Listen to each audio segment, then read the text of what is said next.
My name is Robin, and I work for the Fort Worth Public Library. And today, I invite you to join me in designing your very own board game.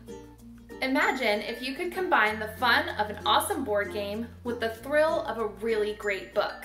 Well, that's exactly what you're going to do today.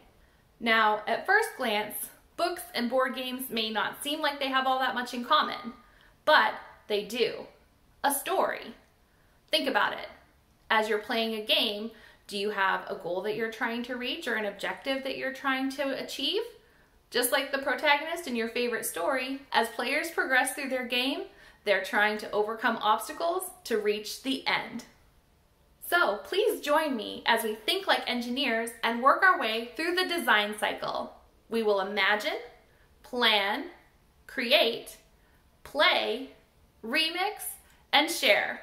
And at the end, you'll have a brand new board game that you can play with family and friends.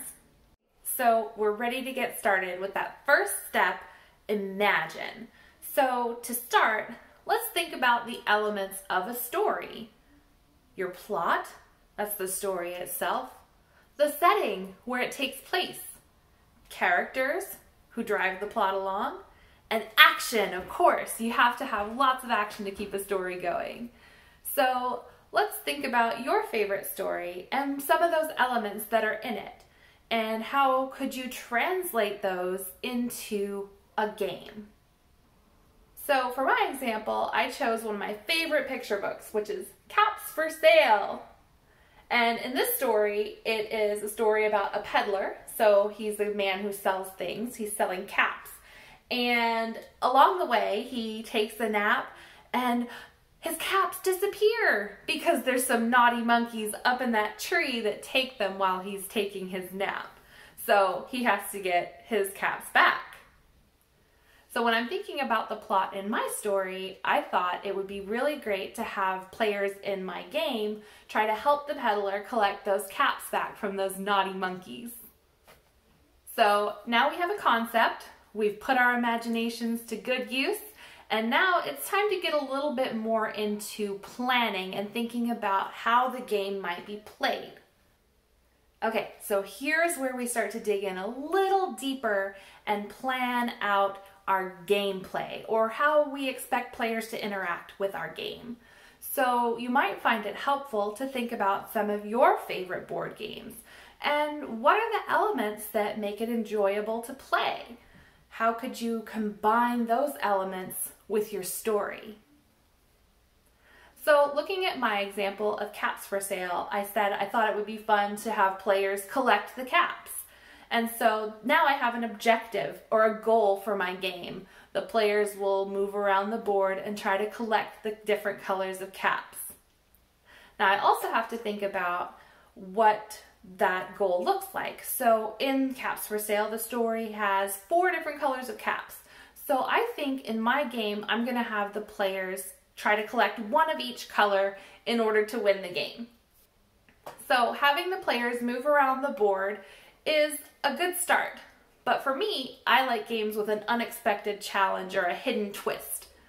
So for this game, I'm going to include a couple of special spots that might make players have to return caps or switch caps or have something happen that's unexpected. A little monkey business. Now it's time to talk about rules. So when we're talking about rules, they fall somewhere between the plan and create steps in our design cycle. So we're still planning because we're still kind of thinking about how the game might go, but we're also creating because we're crafting the rules as we plan and thinking about how those might play into our game. So the rules are there to spell it out for players who've never played your game before so that they know how to start, how to play, and how to win. You'll want to keep your audience in mind when you're crafting your game rules. For example, the rules for a 4-year-old are not going to be the same as they would be for a 14-year-old. So it's crucial that you keep your audience in mind when crafting your game rules. So some rules to keep in mind. How do you know who goes first? How do you know how play will progress after the first player takes their turn? How do you know when a turn is over and it's ready to pass to the next player? And how do you know when somebody has finished the game? So there are tons and tons of ways to determine who the first player is to go. A lot of games will say the youngest player goes first, or you roll a die or spin a spinner or pick a card and whoever gets the highest number wins. This is your game, so it's really up to you to determine who plays first. Next, you'll have to determine how play will pass after the first player's turn has finished. So some thoughts on that are you could have play move counterclockwise or clockwise around the board.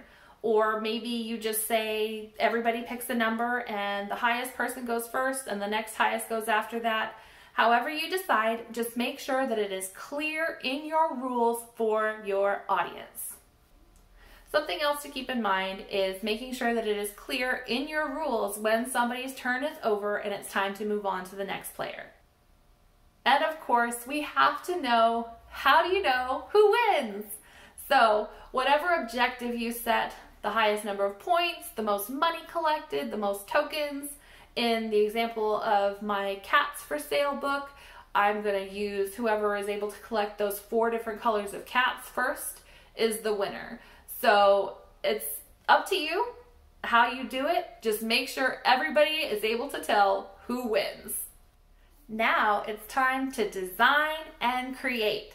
So we've moved fully into that create step and we're edging our way closer and closer to play, which is really what this is about, right? So for your design and create, this is where your creativity really gets to shine. You can look at other board games for inspiration, of course, but this is all you. All right, so when you're gathering your materials, think about some things that you just have around the house that you can repurpose into game pieces. You can use old buttons as player tokens. You can use cardboard cereal boxes or other boxes that you might have around your house as your actual board. Poster board is really great for this.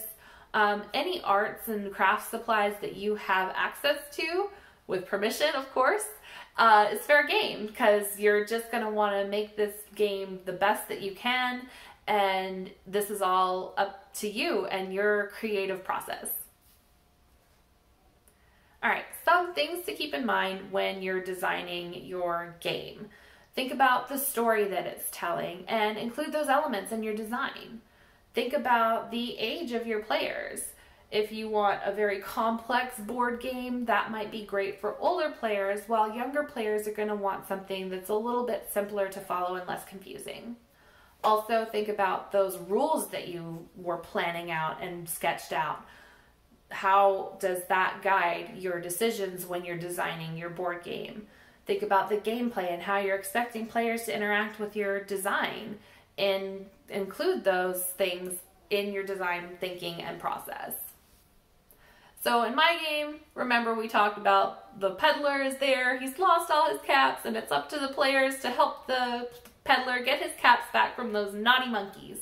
So since the goal of my game is to collect things, something where the players can move around the board a couple of times as needed is a good idea. So something circular or just something where the path can repeat over and over again would be a good design choice for my style of board game.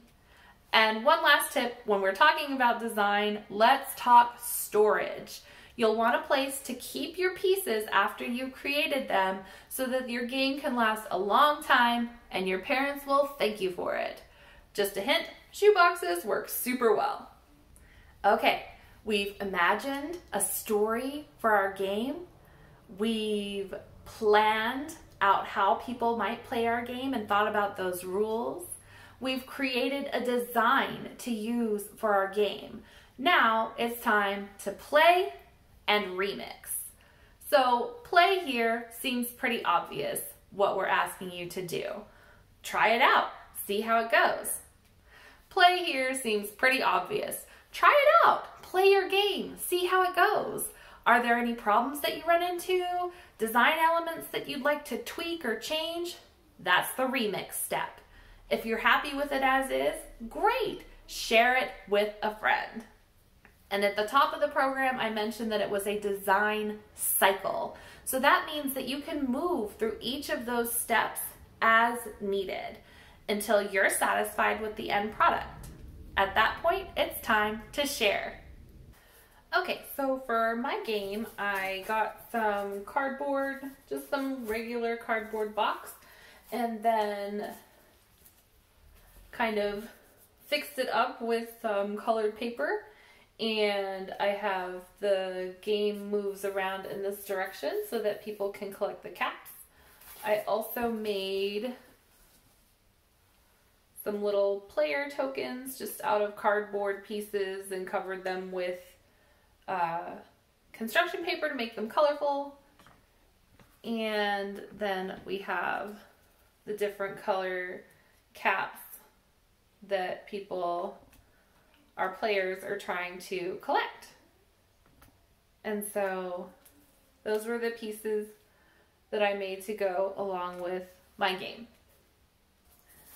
All right, and so then looking at the design on my game, remember I said I like games that have kind of a little twist to them, and so I included these spaces. I called these a switcheroo space right here, and so whenever a player lands on the switcheroo space, they have to switch a colored cap with another player, and so that makes it a little bit more of a challenge to try to get all 4 colored caps because you have that switcheroo space.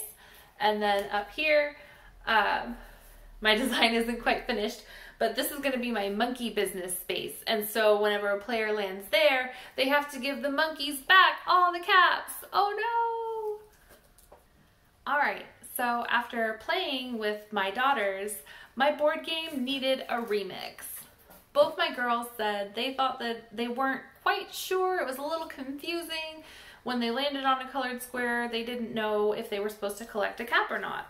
And so they suggested that I draw a picture of a cap on the colored squares that correspond with that cap so that it's a little bit more obvious that it's time to collect a cap. And I think that's a great remix because it's a visual aid to help players know that, hey, it's time to get a cap. You made it to the last step in our design cycle, which is share. So share your game. Play it with family, friends, and neighbors, but also be sure to check out the Fort Worth Public Library's Facebook and Instagram and share with us. We'd love to see what you made. Also, if you've not already done so, be sure to register for the Mayor's Summer Reading Challenge on Beanstack. For more information, visit the Fort Worth Public Library's website. Keep designing, and thanks for joining me. I'll see you the next time.